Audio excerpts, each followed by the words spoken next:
Hello friends. आज से हम छत्तीसगढ़ का आर्थिक सर्वेक्षण 2021-22 को पढ़ना स्टार्ट कर रहे हैं। इसमें अगर आप देखेंगे जो हमारा आज का पहला चैप्टर है छत्तीसगढ़ के ये आर्थिक सर्वेक्षण में जो सबसे पहला चैप्टर आता है उसका नाम होता है आर्थिक समीक्षा। और इसमें जो है राज्य की जो महत्वपूर्ण गतिविधियां रही हैं पिछले वित्तीय वर्षों में उसके बारे में एक संक्षिप्त विवरण इसमें दिया जाता है। और हमने देखा है कि हाल ही के पेपर में जो है पहले चैप्टर से अधिकतर प्रश्न पूछे जाते हैं, तो ये चैप्टर जो है आपके लिए काफी ज्यादा महत्वपूर्ण होगा और यहां से लगातार पेपर में क्वेश्चन बनते रहते हैं। अगर हम बात करें छत्तीसगढ़ का जो आर्थिक सर्वेक्षण का पहला चैप्टर है आर्थिक समीक्षा, तो इसको पढ़ने से पहले इस चैप्टर में यूज जो टर्म है यानी टर्मिनोलॉजी जो यूज हुई है उसको आपको समझना पड़ेगा, तभी आप इस चैप्टर को आसानी से समझ सकते हैं। जैसे कि जीडीपी क्या होता है, जीएसडीपी क्या होता है, वृद्धि दर क्या होती है, अर्थव्यवस्था के कौन कौन से क्षेत्र होते हैं, जीडीपी या जीएसडीपी की गणना कौन कौन से मूल्य में की जाती है, वो सब चीजें पहले आपको समझ आनी चाहिए, तभी आप इस चैप्टर में जो टर्म यूज हुए आप उसको समझ पाएंगे। इसी के लिए इस चैप्टर को स्टार्ट करने से पहले हम इस चैप्टर में जितने भी टर्मिनोलॉजी का यूज हुआ है उनको पहले समझ लेते हैं, फिर एक एक करके हम जो भी यहाँ पे आंकड़े हैं जो भी डेटा है उसको एक एक करके विस्तृत रूप से हम उसके बारे में समीक्षा करेंगे। क्लियर है? चलिए सबसे पहले हम जो हमारे इस चैप्टर में जो यूज टर्म है, जैसे कि अगर हम देखें इंपॉर्टेंट पॉइंट क्या क्या है, जीएसडीपी किसको बोलते हैं, जीडीपी किसको बोलते हैं, अर्थव्यवस्था की वृद्धि दर किसको बोला जाता है, अर्थव्यवस्था के कौन कौन से क्षेत्र होते हैं, जीडीपी की गणना किन किन मूल्यों में की जाती है, वो सब यहाँ पर पॉइंट लिखे हुए हैं। इसको हम एक एक करके सिलसिलेवार इसके बारे में अध्ययन करते हैं। सबसे पहले अगर हम देखें जीडीपी यानी सकल सकल घरेलू उत्पाद किसे कहा जाता है, ग्रॉस डोमेस्टिक प्रोडक्ट किसको कहा जाता है।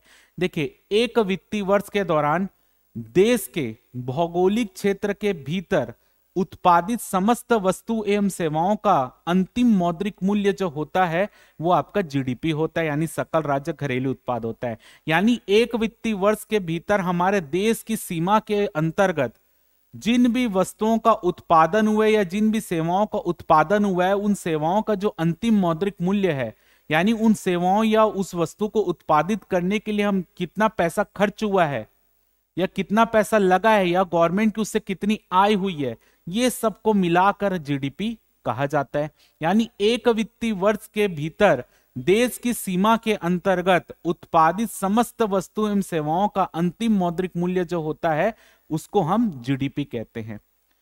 अगर मान लीजिए कोई व्यक्ति कनाडा का रहने वाला है या कोई व्यक्ति मान लेते हैं चाइना का रहने वाला है, वो भारत में आकर काम कर रहा है और भारत में किसी वस्तु या सेवाओं को उत्पादित कर रहा है, क्योंकि वो भारत में आकर काम कर रहा है और भारत की सीमा के भीतर वो किसी वस्तु या सेवाओं को उत्पादित कर रहा है, तो उस व्यक्ति के द्वारा भारत में जो भी काम किया जाएगा, जो भी वस्तु उत्पादित की जाएगी या जो भी सेवा दी जाएगी, उसका जो मौद्रिक मूल्य होगा वो भारत की जीडीपी में जुड़ेगा।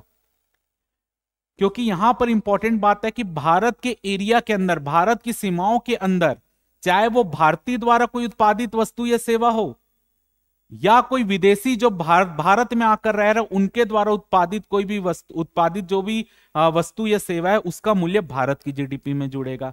अगर कोई भारतीय विदेशों में जाकर अपनी सेवा दे रहा है या कोई विदेश में जाकर किसी वस्तु को उत्पादन कर रहा है, तो वो जिस देश में जाकर उस सेवा दे रहा है या उस वस्तु को उत्पादन कर रहा है वो उस देश की जीडीपी में जुड़ेगा। तो इंपॉर्टेंट बात, भारत की सीमा के अंतर उत्पादित समस्त वस्तु एवं सेवाओं का जो अंतिम मौद्रिक मूल्य होता है उसे भारत का जीडीपी यानी सकल घरेलू उत्पाद कहा जाता है। अब इसी चीज को अगर मैं राज्य के परिप्रेक्ष्य में देखूं तो राज्य में जीडीपी को जीएसडीपी कहा जाता है, यानी ग्रॉस स्टेट डोमेस्टिक प्रोडक्ट, यानी सकल राज्य घरेलू उत्पाद। तो इसे क्या बोलेंगे, हमारे राज्य की सीमा के भीतर एक वित्तीय वर्ष में उत्पादित समस्त वस्तु एवं सेवाओं का जो अंतिम मौद्रिक मूल्य होगा वो हमारा जीएसडीपी कहलाएगा। यानी हमारे छत्तीसगढ़ की सीमा के भीतर एक वित्तीय वर्ष में जो भी वस्तु या सेवा उत्पादित की गई है उसका जो अंतिम मौद्रिक मूल्य होगा वो जीएसडीपी कहलाएगा। अगर कोई एमपी का व्यक्ति आकर छत्तीसगढ़ में कोई वस्तु या सेवा का उत्पादन करे छत्तीसगढ़ की सीमा के अंतर्गत, तो वो छत्तीसगढ़ की जीएसडीपी में जुड़ेगा। अगर कोई सीजी का व्यक्ति एमपी में जाकर किसी वस्तु या सेवा को उत्पादित कर रहा है, क्योंकि वो एमपी की सीमा के अंतर्गत कर रहा है, तो वो एमपी की जीएसडीपी में जुड़ेगा। तो जीएसडीपी यानी एक वित्तीय वर्ष के दौरान हमारी राज्य की सीमा के भीतर उत्पादित समस्त वस्तु एवं सेवाओं का अंतिम मौद्रिक मूल्य हमारी राज्य की क्या होगी? जीएसडीपी होगी। अगर हम बात करें जीडीपी या जीएसडीपी की जो गणना होती है वो दो आधारों पर होती है। एक होता है स्थिर मूल्य में और एक होता है बाजार मूल्य में। अब ये दोनों होता क्या है उसको समझ लेते हैं। मान लेते हैं, सबसे पहले यहां पर मैं लिख दूं, जो जीएसडीपी या जीडीपी में बोल लूं, दोनों की जो गणना होती है वो दो तरीके के मूल्य में होती है। एक होती है स्थिर मूल्य में और एक होती है आपकी बाजार मूल्य में, या इसे चालू कीमत में भी कहा जाता है, बाजार कीमत में या बाजार मूल्य में। अब आपको यह समझना पड़ेगा कि ये दोनों में बेहतर कौन सा है। गणना दोनों में होती है, दोनों के आंकड़े प्रकाशित होते हैं, लेकिन किसी देश या किसी राज्य की प्रगति को बताने वाला एक्चुअल पैमाना इन दोनों में से कौन सा है वो आपको यहां पर समझना पड़ेगा। देखिए यहां इस आंकड़े को हम या इस टर्म्स को हम एक एग्जाम्पल के हिसाब से समझते हैं। मान लेते हैं 2011-12 में, मान लेते हैं 2011-12 में एक टेनिस की बॉल, आप भी क्रिकेट खेलते हैं या देखे होंगे, एक टेनिस की बॉल की कीमत होती थी मात्र 20 रुपए की।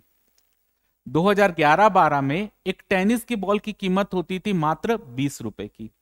लेकिन अगर मैं यहां पर 2021-22 या 22-23 की बात कर लूं तो ये टेनिस बॉल की कीमत बढ़कर अब जो है लगभग 80 से 100 रुपए के बीच आ गई है। उस समय भी वो बॉल बनाने में वही मटेरियल रखता था जो आज लगता है, लेकिन इसकी कीमत जो है वो बढ़ गई है, 80 से 100 रुपए के बीच की हो गई है।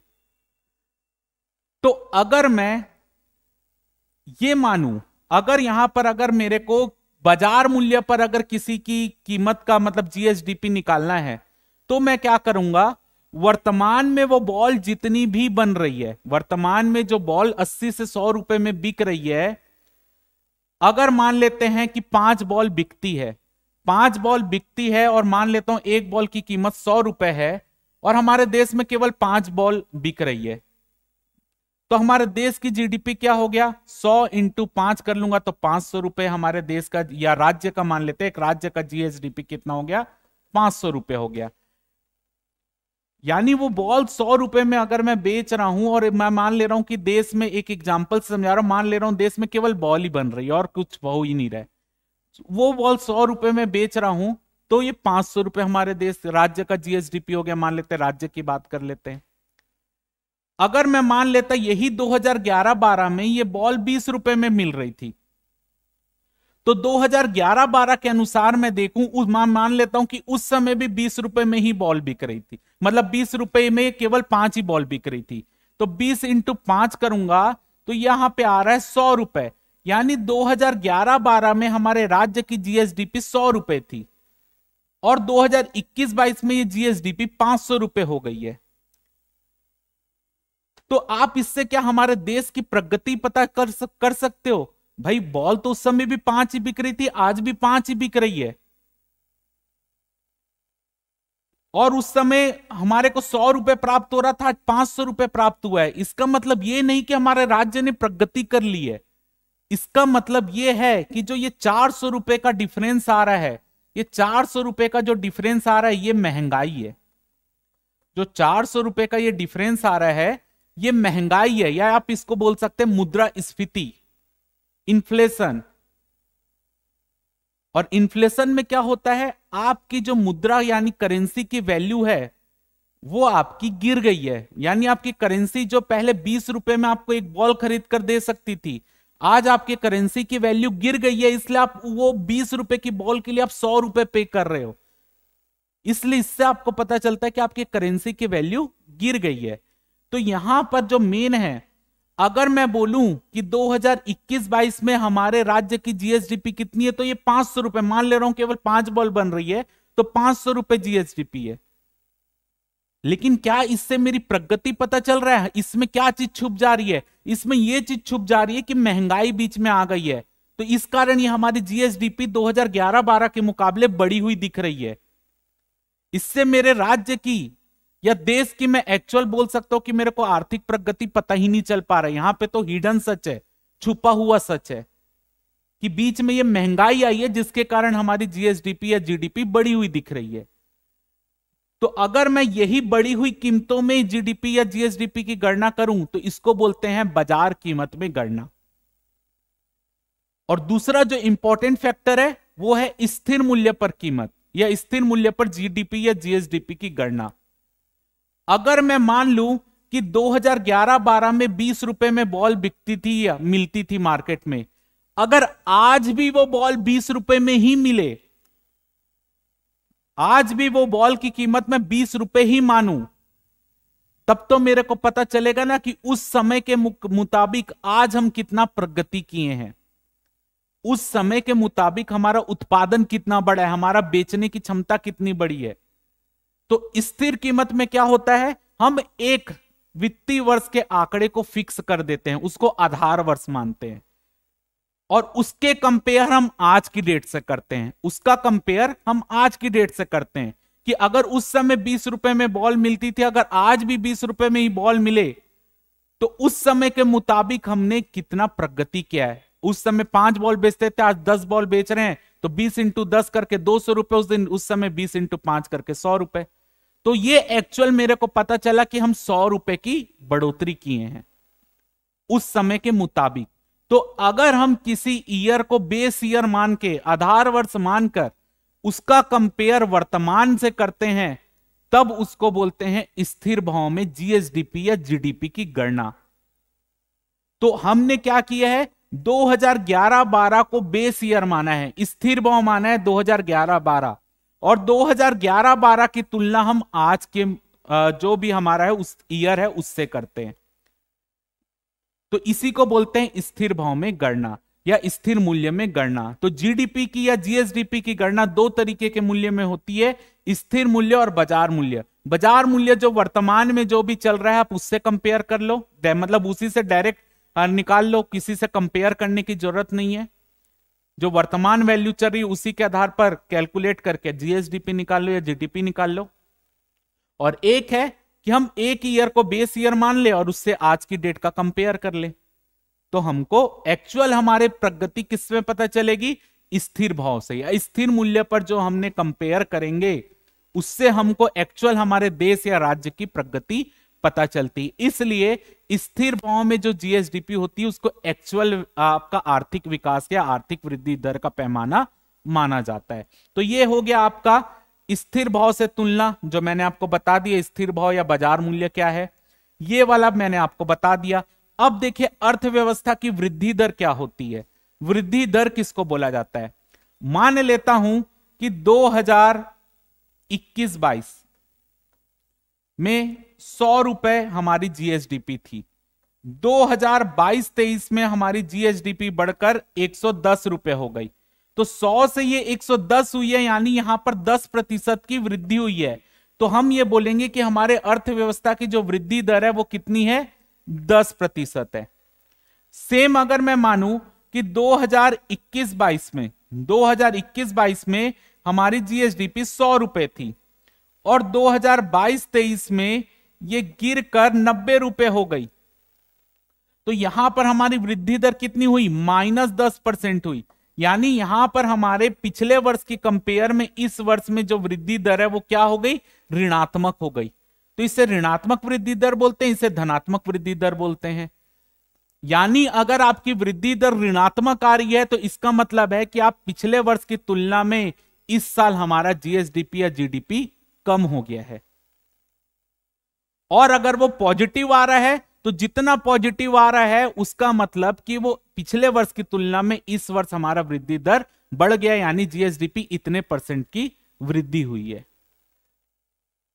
और अगर मेरे को स्थिर भाव में कंपेयर करना है तो मैं 2011-12 का आंकड़ा और आज का आंकड़ा देखूंगा कि 2011-12 में अगर मेरी वृद्धि दर थी वो 10% थी, तो आज की डेट में वृद्धि दर कितनी हुई है वो निकालने के लिए यहां पर आपका जो भी ये चीजें हैं वो यहीं पर आपको समझ आएगा।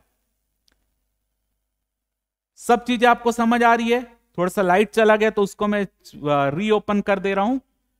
तो ये आंकड़ा आपको समझ आ गया कि वृद्धि दर क्या है और आपका ये कंपेयरिंग कैसे हो रहा है। तो ये आपका स्थिर भाव और बाजार मूल्य में अंतर होता है। और वृद्धि दर पिछले वर्ष की तुलना में इस वर्ष में कितनी वृद्धि हुई है। अगर मेरे को वही चीज स्थिर भाव में चाहिए तो मैं क्या करूंगा, 2011-12 से आज का कंपेयर कर लूंगा। यानी 2011-12 में मेरी जीएसडीपी 10% थी, 100 रुपए थी, और 2022-23 में वो 110 रुपए हो गई। तो 2011-12 की तुलना में 10% की वृद्धि हो गई। कहने का मतलब यहां पर यह होता है। क्लियर है यहां तक? अब देखते हैं हम इसको, अब आगे बढ़ाते हैं और मैं अब आपको बताऊंगा हमारे जो पैमाने होते हैं, हमारे जो पैमाने होते हैं अर्थव्यवस्था के क्षेत्रक, यानी अर्थव्यवस्था के कौन कौन से क्षेत्र होते हैं, अब हम इसको वहां पे वो चीज देख लेते हैं। चलिए अब मैं आपको लेकर चलता हूं बोर्ड की तरफ और इस चीज को मैं आपको समझाता हूं। चलिए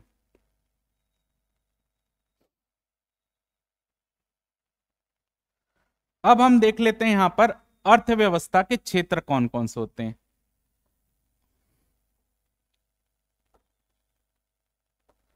अर्थव्यवस्था के क्षेत्र कौन कौन से होते हैं, देखिए अर्थव्यवस्था के 3 क्षेत्र होते हैं।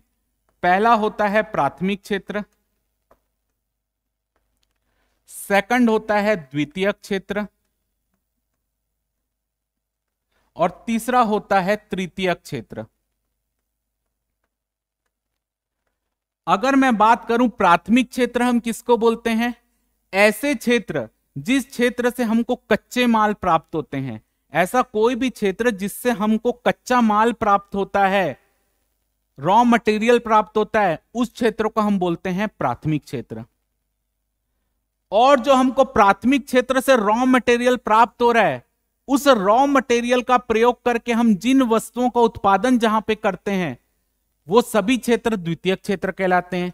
जैसे मैं एक एग्जांपल दूं, प्राथमिक क्षेत्र से आपको फसल प्राप्त होती है, मान लीजिए टमाटर प्राप्त होता है, आप उस टमाटर का प्रयोग करके सॉस का निर्माण करते हो, तो सॉस एक मैन्युफैक्चरिंग का क्षेत्र है, तो वो क्या हो गया, द्वितीयक क्षेत्र हो गया। और तीसरा क्षेत्र होता है सेवा क्षेत्र, जैसे बैंकिंग हो गया, ठीक है, बैंकिंग हो गया, परिवहन हो गया, जो गवर्नमेंट के द्वारा बसें चलाई जाती है वो सब परिवहन में आता है, तो उससे भी गवर्नमेंट की आय होती है। जो यहां पर मान लीजिए राज्य के द्वारा बसें चलाई जा रही है या केंद्र में देखे रेलवे चलाया जा रहा है, वो सब सेवा का कार्य है, सेवा से संबंधित सर्विस सेक्टर है, तो उससे भी गवर्नमेंट की आय होती है। तो अब देखिए प्राथमिक क्षेत्र के अंतर्गत, प्राथमिक क्षेत्र के अंतर्गत किसको माना जाता है वो देख लीजिए। देखिए रॉ मटेरियल हमको किससे प्राप्त होता है, सबसे पहला अगर मैं देखूं तो फसल से प्राप्त होता है रॉ मटेरियल, फसल हो गया। सेकंड देखूं, वन से हमको प्राप्त होता है लघु वनोपज, जो हमको मटेरियल प्राप्त हो रहा है, फसल यानी हमारी कोई भी कृषि से रिलेटेड हो गया, वन यानी हमारा जो भी लघु वनोपज जो भी वन से हमको प्राप्त हो रहा है वन में आ गया। तीसरा होता है मत्स्य पालन यानी मछली उत्पादन। फोर्थ होता है पशुपालन, और फिफ्थ होता है खनन व उत्खनन, खनन व उत्खनन। याद रखिएगा खनन व उत्खनन ये प्राथमिक क्षेत्र के अंतर्गत आता है, लेकिन अगर आपसे पूछे कृषि क्षेत्र के अंतर्गत कितने आते हैं या कृषि या उससे संबंध क्षेत्र के अंतर्गत कितने आते हैं, तो ये आप जो शुरू के जो 4 हैं, फसल, वन, मत्स्य पालन, पशुपालन, इसको कृषि क्षेत्र बोला जाता है। लेकिन अगर आपसे पूछे प्राथमिक क्षेत्र कौन सा है, तो ये 5 प्राथमिक क्षेत्र में आते हैं। खनन का मतलब, खनन और उत्खनन का मतलब क्या होता है, ऐसा कोई भी खनिज या अयस्क जो पृथ्वी में ऊपरी सतह पर मिल जाता है, पृथ्वी धरातल के ऊपरी सतह में मिल जाता है, उसको बोलते हैं उत्खनन। ऊपरी सतह में मिल रहा है तो उत्खनन। और कोई ऐसा खनिज अयस्क जो हमको पृथ्वी के धरातल के अंदर मिलता है, जिसके लिए हमको एकदम पृथ्वी के धरातल में अंदरूनी तरफ से मतलब खुदाई की जाती, उसको बोलते हैं हम खनन। जैसे कोयला की खदानें होती, उसके अंदर आप देखना धरती के नीचे जाते हैं, वहां माइंस बनाई जाती है और वहां से निकाला जाता है, वो होता है खनन। और जो चीजें हमको ऊपर ऊपर मिल जाती है उसके उसमें वहां से खनिज अयस्क निकाला जाएगा, उसको बोलते हैं उत्खनन। तो इससे भी रॉ मटेरियल प्राप्त हो रहा है, और इस रॉ मटेरियल का प्रयोग हम खनिज जो हमको मिल रहा है उस रॉ मटेरियल से हम देखे, जैसे हम हवाई जहाज बना रहे हैं, रेलवे के आप देख लीजिए पटरियां बना रहे हैं, जो भी बना रहे हैं, तो यहां से कच्चा माल प्राप्त हो रहा है, इसलिए इसको हम प्राथमिक क्षेत्र में रखें। लेकिन अगर कृषि क्षेत्र बस पूछा जाए तो कृषि क्षेत्र में खनन उत्खनन नहीं आएगा, खनन उत्खनन फिर उद्योग क्षेत्र में आएगा। तो याद रखिएगा प्राथमिक क्षेत्र के अंतर्गत ये पांचों आते हैं, लेकिन कृषि क्षेत्र बोले तो खनन व उत्खनन नहीं आएगा। अब देखिए द्वितीय क्षेत्र में क्या क्या आता है। द्वितीय क्षेत्र में सबसे पहला आता है विनिर्माण यानी मैन्युफैक्चरिंग। जो भी रॉ मटेरियल प्राप्त हो रहा है उससे हम किसी चीज का उत्पादन कर रहे हैं, मैन्युफैक्चर कर रहे हैं। दूसरा होता है निर्माण, जैसे भवन निर्माण, ये सब करना, यहां से ही तो प्राप्त हो रहा है वो चीजें, उससे हम यहाँ पे निर्माण कर रहे हैं, निर्माण कार्य। फिर होता है विद्युत गैस जलापूर्ति, विद्युत गैस जला आपूर्ति या जलापूर्ति। तो अगर आपसे पूछा जाए द्वितीय क्षेत्र के अंतर्गत क्या क्या चीजें आती हैं, तो विनिर्माण, निर्माण, विद्युत गैस जलापूर्ति ये आता है। अब भाई यहां से कोयला मिलेगा तभी तो ताप विद्युत बन रहा है, यहां से जल मिलेगा तभी तो यहां पे जल आपका जो है जल विद्युत बनेगा। यानी प्राथमिक क्षेत्र के अंतर्गत आपका रॉ मटेरियल आता है, और उस रॉ मटेरियल का प्रयोग करते हैं हम द्वितीय क्षेत्र में प्रोडक्ट बनाने के लिए। अगर आपसे पूछा जाए उद्योग क्षेत्र के अंतर्गत क्या क्या आता है, तो उद्योग क्षेत्र के अंतर्गत ये तीनों आएगा प्लस खनन एवं उत्खनन को जोड़ देना। तो उद्योग क्षेत्र के अंतर्गत चार चीजें हो जाएंगे, विनिर्माण, निर्माण, विद्युत गैस जलापूर्ति और खनन व उत्खनन। लेकिन अगर द्वितीय क्षेत्र सिर्फ बोले तो विनिर्माण, निर्माण, विद्युत गैस जलापूर्ति ये आपका द्वितीय क्षेत्र है। उद्योग क्षेत्र बोले तो इसको इसमें ऐड कर देना है। और सेवा क्षेत्र के अंतर्गत अगर हम देखें, या तृतीय क्षेत्र को ही सेवा क्षेत्र बोलते हैं। तो अगर मैं सेवा क्षेत्र के अंतर्गत देखूं तो क्या क्या चीजें सेवा क्षेत्र के अंतर्गत आती है। अगर मैं देखूं परिवहन हो गया, बैंकिंग हो गया, ठीक है, परिवहन हो गया, बैंकिंग हो गया, होटल हो गए, रेस्टोरेंट हो गए, ये सभी चीजें जो है सेवा क्षेत्र के अंतर्गत आती है। तो हमारी अर्थव्यवस्था की तीन क्षेत्र होते हैं, प्राथमिक क्षेत्र, द्वितीय क्षेत्र, तृतीय क्षेत्र। प्राथमिक क्षेत्र में आपका ये पांच चीज आती है, कृषि क्षेत्र बोले तो ये चार चीज आएगी, द्वितीय क्षेत्र बोले तो ये तीन चीज आएगी, उद्योग क्षेत्र बोले तो खनन उत्खनन को इसमें जोड़ देना है, और तृतीय क्षेत्र के अंतर्गत ये आती है, और अन्य भी बहुत सारी सेवाएं, लोक प्रशासन, ये सब अन्य सेवा भी है। तो ये आपका हो गया बेसिक चीजें जो आपको पढ़ने से पहले, इस चैप्टर को पढ़ने से पहले जानना चाहिए था। अब हम यहां पर देखते हैं इकोनॉमिक सर्वे का जो हमारा आंकड़ा है। अब यहां से हमारा एक्चुअल क्लास स्टार्ट होता है आर्थिक समीक्षा की। अब देखिए भारत आर्थिक स्थिति समीक्षा, भारतीय अर्थव्यवस्था की विकास दर, ये हमको इस चैप्टर में मिलता है कि 2020-21 में भारत की जो विकास दर थी -7.3% थी, और ये बाजार दर में है। ये जो आपका आंकड़े बताए गए बाजार दर में बताए गए। भारत 2020-21 में -7.3% भारत की विकास दर यानी वृद्धि दर थी। यानी 2019-20 की तुलना में 2020-21 में भारत की विकास दर में कमी आई है। अगर मैं मान लूं कि 2019-20 में भारत की जीएसडीपी 100 रुपए थी या जीडीपी 100 रुपए थी, तो 2020-21 में उसमें 7% की गिरावट आई है, इसलिए इसको ऋणात्मक दिखाया गया है। तो 2020-21 में भारत की विकास दर -7.3% थी।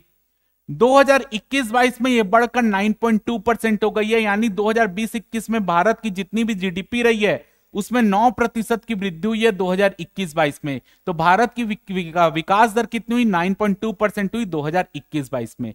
तो ये आंकड़ा आपको याद होना चाहिए।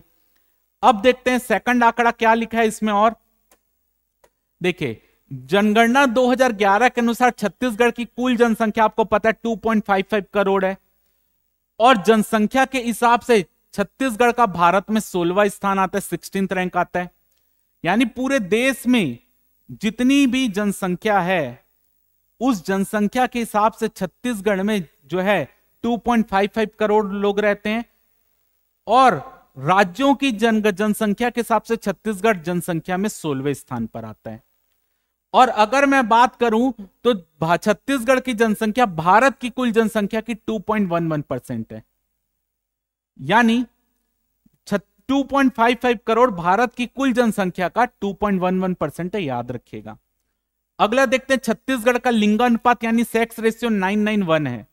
सेक्स रेशियो होता क्या है, अगर किसी क्षेत्र में 1000 पुरुष हैं तो 1000 पुरुष के मुकाबले उस क्षेत्र में कितनी महिलाएं हैं वो आपका सेक्स रेशियो बताता है। तो छत्तीसगढ़ का लिंगानुपात 991 है, यानी छत्तीसगढ़ में 1000 पुरुषों के मुकाबले 991 महिलाएं हैं। तो यहां पर आपका छत्तीसगढ़ का सेक्स रेशियो में या लिंगानुपात में 5वां रैंक आता है। पूरे देश में लिंगानुपात में छत्तीसगढ़ का 5वां स्थान है। बाकी आप जब अगला चैप्टर पढ़ेंगे जनगणना वाला, उसमें आप इसमें और एक्स्ट्रा पढ़ेंगे, कौन फर्स्ट है कौन सेकंड है वो सब। छत्तीसगढ़ का ग्रामीण क्षेत्र का लिंगानुपात 1001 है, यानी ग्रामीण क्षेत्र में 1000 पुरुषों के मुकाबले 1001 महिलाएं हैं, यानी वहां पे ग्रामीण क्षेत्र में महिलाओं की संख्या ज्यादा है।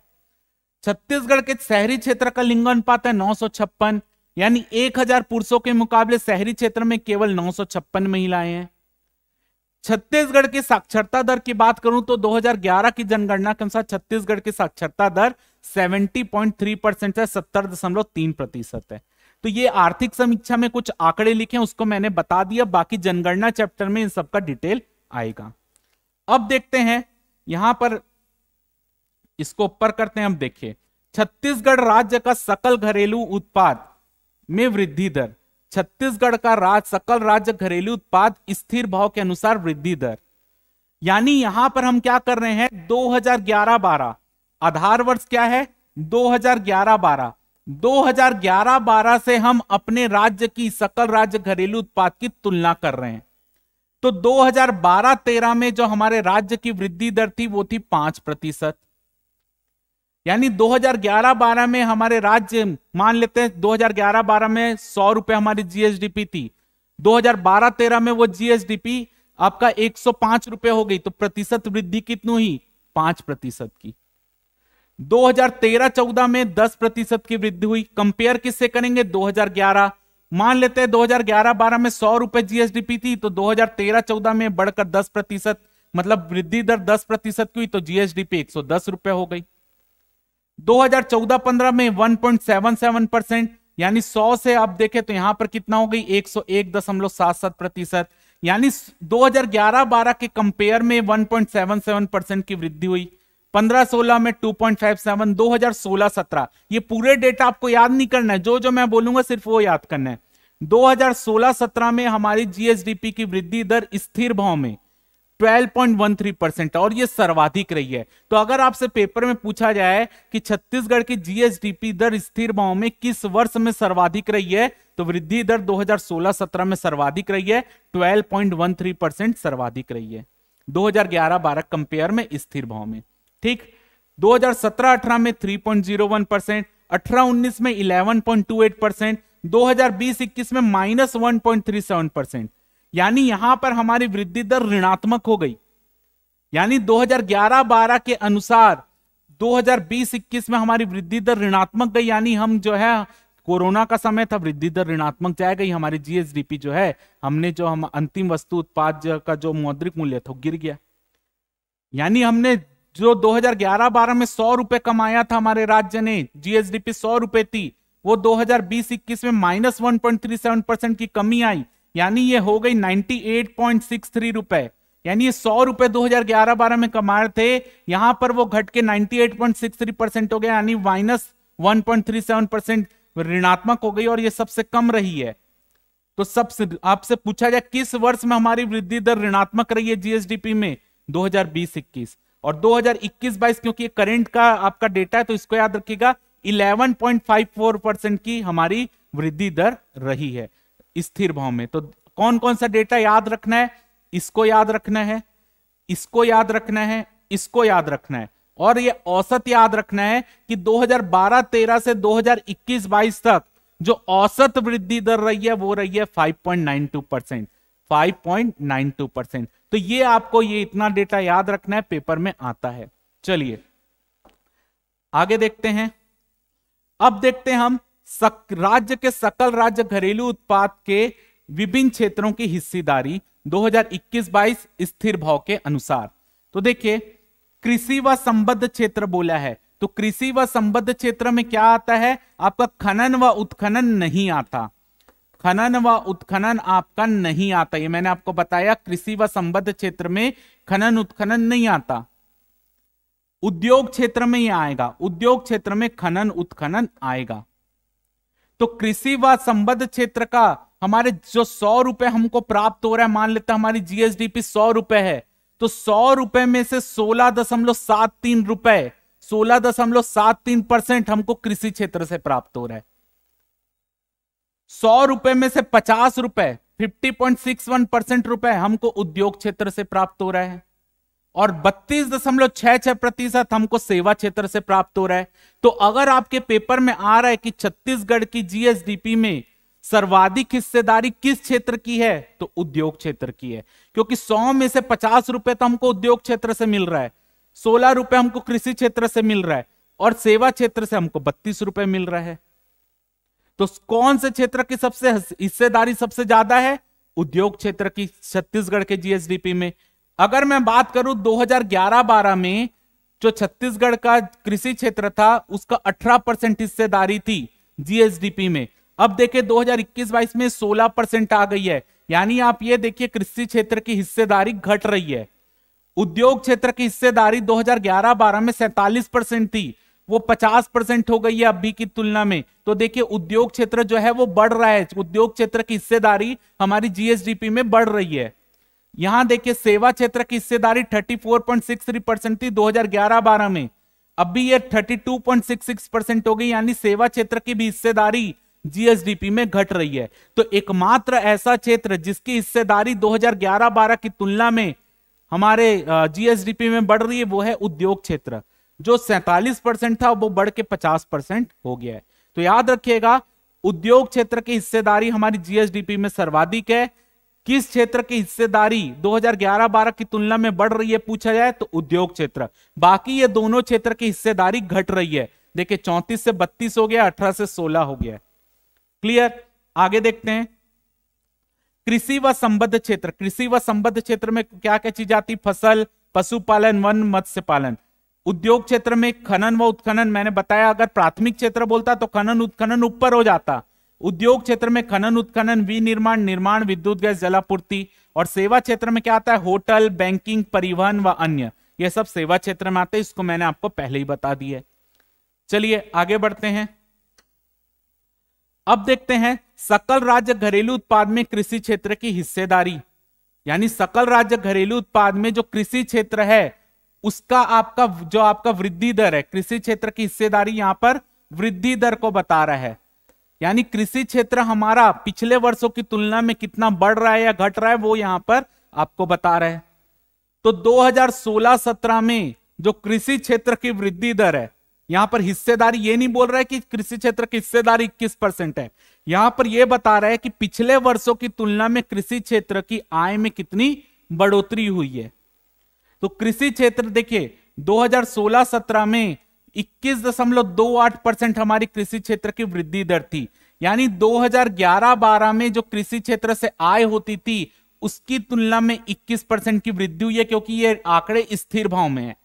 तो 2011-12 की तुलना में 21% की वृद्धि हुई थी 2016-17 में, और वो कृषि क्षेत्र की वृद्धि दर सर्वाधिक थी। 2017-18 में -10.90 यानी ऋणात्मक रही, यानी 2011-12 की तुलना में जो हमारा कृषि क्षेत्र की हिस्सेदारी थी वो 2017-18 में कम हो गई। क्यों कम हुई, यानी वृद्धि दर कम हो गई। 2011-12 में जो हमने कमाया था वो वृद्धि दर यहां पर 2017-18 में 2011-12 कंपेयर में घट गई।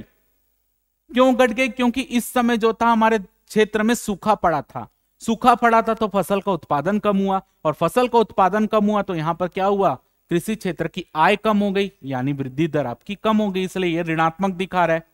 तो याद रखिएगा, ये डेटा याद रखना है, ये डेटा याद रखना है। 2018-19 में 13.49% देखिए फिर बढ़ गई। क्यों बढ़ी यहां पर वृद्धि दर? क्योंकि यहां पर इस समय पानी वानी अच्छा गिरा, पानी अच्छा गिरा तो फसल का उत्पादन बढ़ा, तो वृद्धि दर फिर बढ़ी।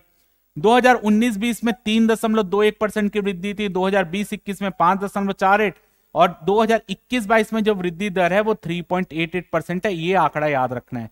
तो कौन कौन सा आंकड़ा याद रखना है उसको मैं टिक लगा दे रहा हूं। आपको ये आंकड़ा याद रखना है, ये आंकड़ा याद रखना है, ये आंकड़ा और ये आंकड़ा। बीच का आप याद नहीं करेंगे, 18-19, 19-20, 20-21 कोई दिक्कत नहीं है। बस आपसे पूछा जाता है मैक्सिमम कब रही है, ऋणात्मक कब रही है, इस वित्तीय वर्ष में कितना रही है और औसत कितना रही है। तो 2012-13 से 2021-22 में औसतन 5.09% की वृद्धि हुई है हमारे कृषि क्षेत्र की। ये आपको याद रखना है। चलिए आगे देखते हैं। अब हम देखते हैं उद्योग क्षेत्र की हिस्सेदारी देख लेते हैं। उद्योग क्षेत्र की अगर हम हिस्सेदारी देखेंगे तो इसमें भी आपको देखिए स्थिर भाव में, यानी यहां पर जो आंकड़ा है वो 2011-12 से तुलना कर रहा है। तो देखिए इसमें आपको पूरा आंकड़ा याद कौन सा करना है, 2018-19 का याद करना है। क्योंकि 2018-19 में उद्योग क्षेत्र की जो हिस्सेदारी वृद्धि दर थी वो आपका 16.29% थी। यानी अगर 2011-12 में 100 रुपए मान लेते हैं उद्योग क्षेत्र से प्राप्त हो रहा था, तो 2018-19 में यह बढ़कर 116.29 रुपए हो गया। तो 2011-12 की तुलना में 2018-19 में कितने परसेंट की वृद्धि हुई? 16.29% की वृद्धि हुई। यह आंकड़ा वो दिखा रहा है कि 2018-19 में 16.29% सर्वाधिक वृद्धि दर इसी समय रही। 2020-21 में ऋणात्मक रहा, -3.89% ऋणात्मक हो गई वृद्धि दर।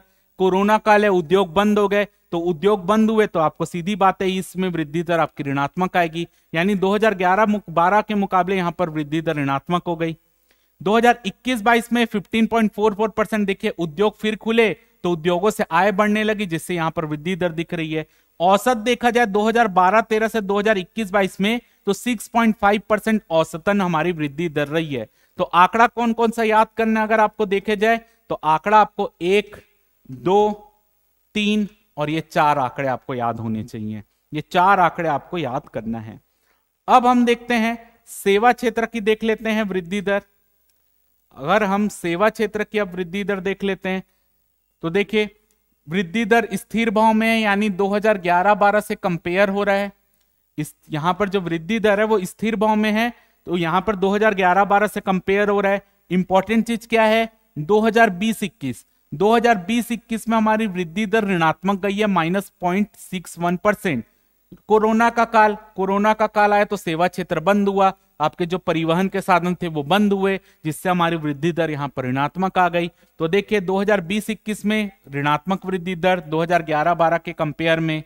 अगर मैं मानूं यहां पर कि 2011-12 में सेवा क्षेत्र से 100 रुपए मिलता था, तो 2020-21 में यह कम होकर कितना हो गया, यह आपका हो गया 99.29, यानी यहां पर कितना 0.61% की कमी आई है।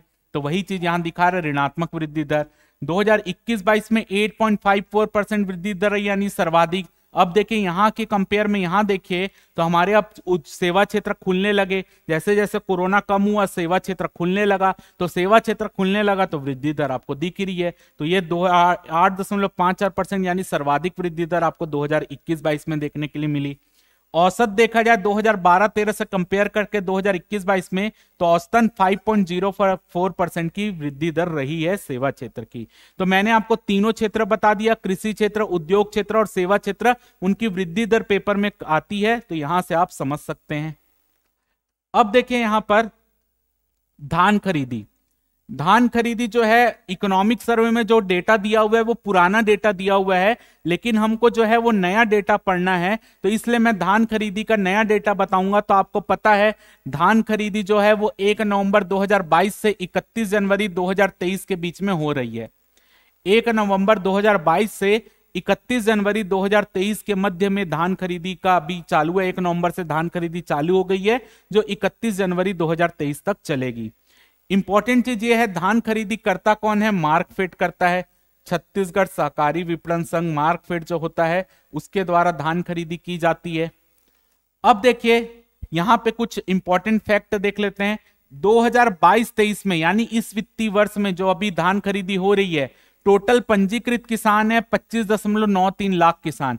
इन्होंने अपने धान को बेचने के लिए अपना पंजीयन कराया है 25,93,000 किसानों ने। और इस वर्ष सरकार ने ये आप बोल लीजिए लक्ष्य रखा है कि 110 लाख मीट्रिक टन धान की खरीदी करेगी राज्य सरकार। 110 लाख मीट्रिक टन धान की खरीदी करने का लक्ष्य रखा है राज्य सरकार ने। 2021-22 में यानी पिछले वर्ष में 23.90 लाख किसानों ने अपना पंजीयन कराया था धान बेचने के लिए। और उस साल पिछले वर्ष में हमारी जो धान खरीदी हुई थी वो थी 97.98 लाख मीट्रिक टन।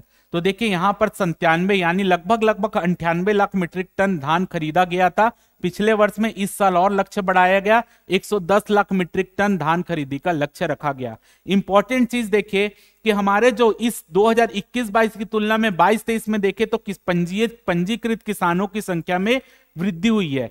लगभग यहां पर देखें 2.03 लाख, लगभग 2 लाख किसान बढ़ गए हैं जो अपना धान खरीदी के लिए पंजीयन कराए हैं। 2 लाख किसान एक्स्ट्रा हैं जो अपना धान बेचने के लिए यहां पर पंजीयन कराए हैं। तो इंपॉर्टेंट डेटा क्या है कि इस वर्ष पंजीकृत किसान कितने हैं 25.93 लाख। कितने मीट्रिक टन धान खरीदने का लक्ष्य रखा है गवर्नमेंट ने? 110 लाख मीट्रिक टन धान खरीदने का लक्ष्य रखा है। पिछले वर्ष की तुलना में पंजीकृत किसानों की संख्या में कितनी वृद्धि हुई है? 2.03 लाख किसानों की संख्या में वृद्धि हुई है। अगर हम पिछले कुछ आंकड़े देखें कि धान खरीदी कब कब कितनी हुई है, तो यहां पर एक आंकड़ा है कि 2018-19 में राज्य सरकार ने 80.38 लाख मीट्रिक टन धान की खरीदी की थी। 2019-20 में 83.94 लाख मीट्रिक टन धान की खरीदी हुई है।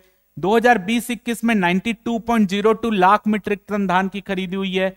2021-22 में 97.98 लाख मीट्रिक टन धान की खरीदी हुई है।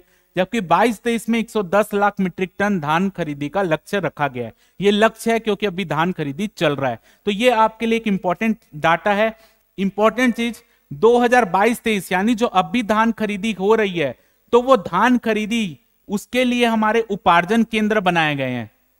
धान उपार्जन केंद्र का मतलब होता है जहां पर किसान जाकर अपने धान को बेचता है। तो हमारे यहां टोटल 2022-23 में 2497 धान उपार्जन केंद्र बनाए गए हैं जहां पर किसान जाकर अपने धान को बेच सकता है, 2497। और जब पहले दिन 1 नवंबर 2022 को जब धान खरीदी प्रारंभ हुई उस दिन पहले दिन अगर मैं बताऊं तो 775 उपार्जन केंद्र में खरीदी पहले दिन स्टार्ट हुई थी। तो 1 नवंबर 2022 को 775 उपार्जन केंद्रों में धान खरीदी प्रारंभ हो गई थी। और इस पूरे धान खरीदी में टोटल 2497 उपार्जन केंद्र बनाए गए, लेकिन पहले दिन 775 उपार्जन केंद्रों में ही धान खरीदी प्रारंभ हुई थी। टोटल कितने उपार्जन केंद्र बनाए गए? 2497। एक और इंपॉर्टेंट फैक्ट कि तुहर हाथ ऐप का संबंध, तुहर हाथ ऐप का संबंध किससे है? धान खरीदी से। तुहर हाथ ऐप का संबंध धान खरीदी से है। जो भी पंजीकृत किसान है वो धान बेचने के लिए यहां पर पंजीयन कराते हैं, उससे उनको एक टोकन मिलता है और उस टोकन के अनुसार वो जाकर अपने धान को बेचते हैं। तो तुहर हाथ ऐप के तहत टोकन मिलता है धान बेचने के लिए। तो तुहर हाथ ऐप का संबंध किससे है? धान खरीदी से है। इतना याद रखिएगा। अब देख लेते हैं एमएसपी यानी न्यूनतम समर्थन मूल्य के बारे में कुछ चीज देख लेते हैं। तो देखिए सबसे पहले आपको मैं बता दूं कि न्यूनतम समर्थन मूल्य क्या होता है। देखिए एक किसान जो रहता है, अगर आप खुद सोचिए, अगर फसलों को उत्पादन ज्यादा हो जाता है तो किसानों को यह डर रहता है कि अगर फसल को उत्पादन ज्यादा हो जाएगा तो हमारा जो भी चीज वो उगा रहे हैं वो कम दाम में बिकेगा। क्योंकि आप सीधी सी बात है, जो आपका किसी भी चीज का अगर सप्लाई बढ़ जाता है, सप्लाई अगर किसी भी चीज का ज्यादा होने लग जाता है तो उसकी वैल्यू धीरे धीरे क्या होती है? कम होने लगती है। तो इसी के लिए हमारे किसान भाई इस डर में ना रहे कि अगर हमने फसल ज्यादा उत्पादन कर दिया तो हमारा जो फसल का रेट है वो गिर जाएगा या उस फसल का जितनी कीमत मिलनी चाहिए वो नहीं मिलेगी, वो डर उनके मन में ना रहे। इसी के लिए क्या किया जाता है? एमएसपी न्यूनतम समर्थन मूल्य जारी किया जाता है। और न्यूनतम समर्थन मूल्य यानी किसानों को बोला जाता है कि आप इतना तो आपको आपकी फसल का रेट मिलेगा ही।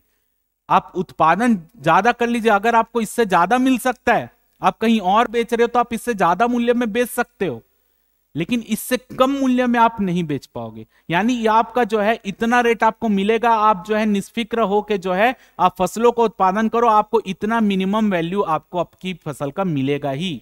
तो किसान क्या होता है, उसको ये लगता है कि हमको इतना पैसा मिलेगा ही, तो वो ज्यादा से ज्यादा उत्पादन करने के लिए उत्साहित होता है, क्योंकि उसका उत्पादन जितना ज्यादा होगा उसको उतना पैसा अर्ज उसको मिलेगा।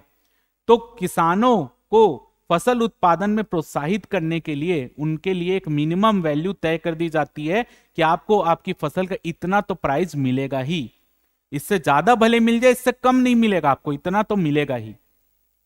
तो सबसे इंपॉर्टेंट चीज, एमएसपी जारी कौन करता है। तो ये पेपर में बहुत बार क्वेश्चन आता है कि एमएसपी जारी कौन करता है।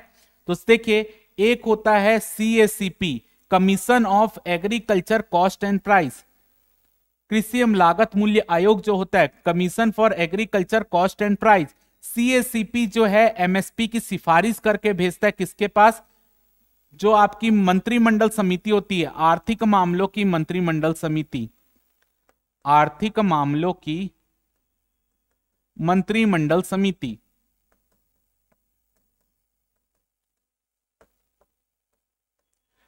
जो भी आपने कॉन्स्टिट्यूशन पढ़ा है मेरे से, उसमें मैंने आपको समझाया भी था, पूरे मंत्रिमंडल समिति के बारे में मैंने बताया था।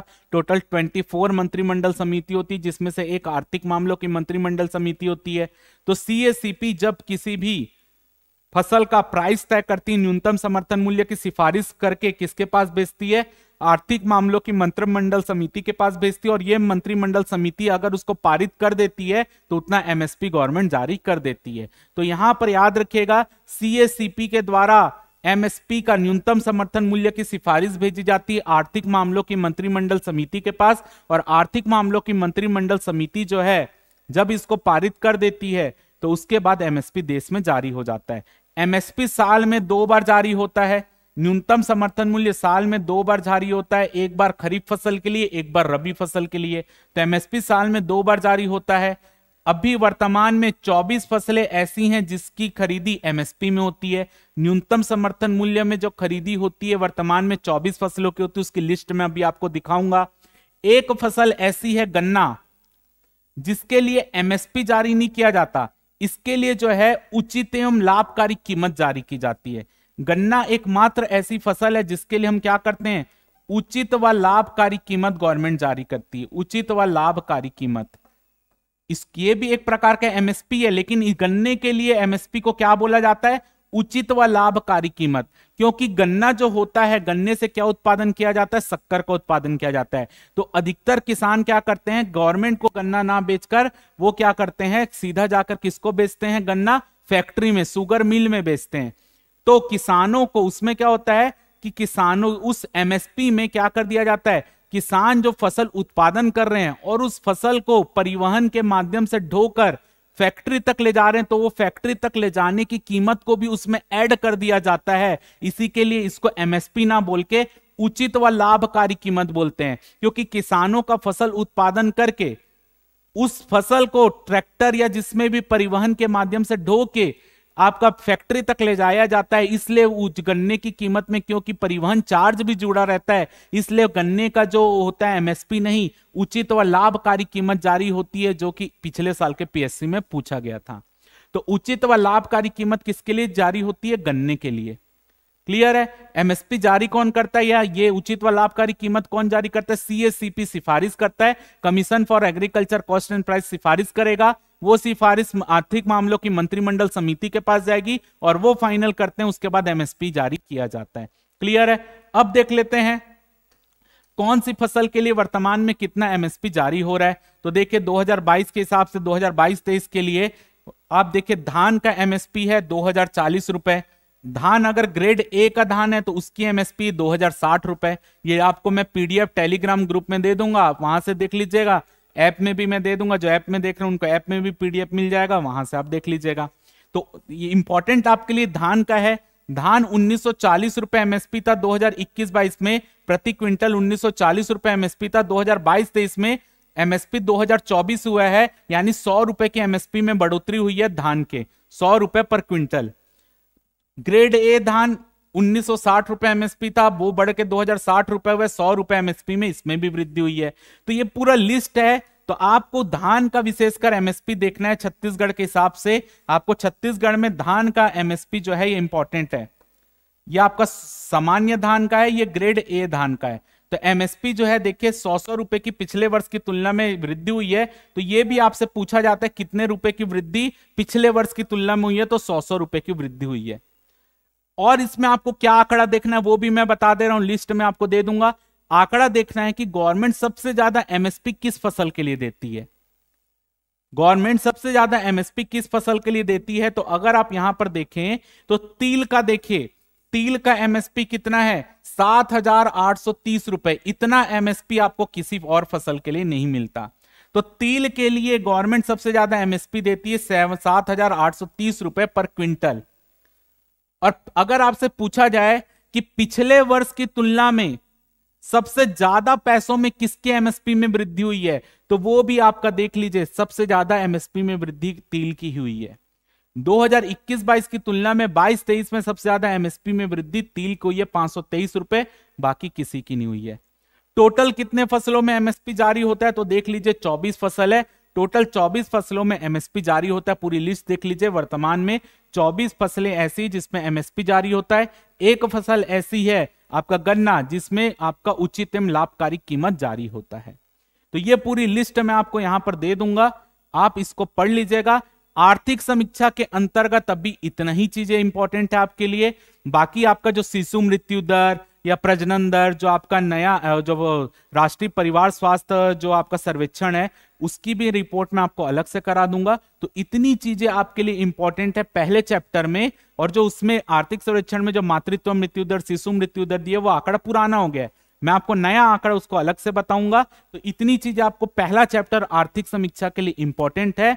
तो उम्मीद है कि आपको जितनी भी चीजें यहां पर मैंने बताई वो चीजें आपको समझ आ गई होंगी। कुछ डाउट होगा तो आप पूछ सकते हैं, कोई दिक्कत नहीं है। अब जब हम अगली क्लास में मिलेंगे तो आपको यहीं से आगे पढ़ाएंगे, और अगली क्लास हमारा जो सेकंड चैप्टर होगा जनगणना से रिलेटेड, वो पाठ हम देखेंगे। तो उम्मीद है आपको ये क्लास अच्छी लगी होगी। धन्यवाद।